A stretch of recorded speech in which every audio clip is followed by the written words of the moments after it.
9 రోజులు కలశ స్థాపన చేసుకున్నాక చివరి రోజు ఉద్వాసన పూజ చేసుకున్నాక ఆ కొబ్బరికాయని ఏం చేయాలి అంటారు? సాధారణంగా మన దగ్గర నవరాత్రులు అయిన తర్వాత కలశం మీద పెట్టిన కొబ్బరికాయని బయట కానీ లోపల కానీ కట్టుకునే ఒక ఆచారం ఉన్నది.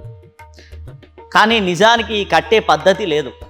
దాన్ని ఓపెన్ చేసి కొట్టి ఆ నీళ్లు తాగి ఆ కొబ్బరిని తినే ఒక సాంప్రదాయం ఉన్నది. అది నిజమైనటువంటి సాంప్రదాయం.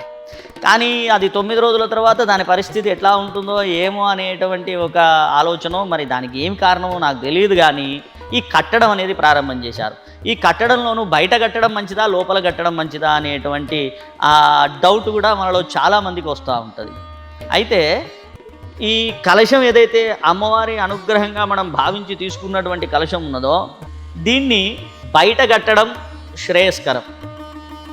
ఎందుకు శ్రేయస్కరం అంటే బయట నుంచి వచ్చేటువంటి ఏ రకమైనటువంటి దుష్ట ప్రభావాలైనా కానీ ఇది దాటుకొని లోపలికి రావు.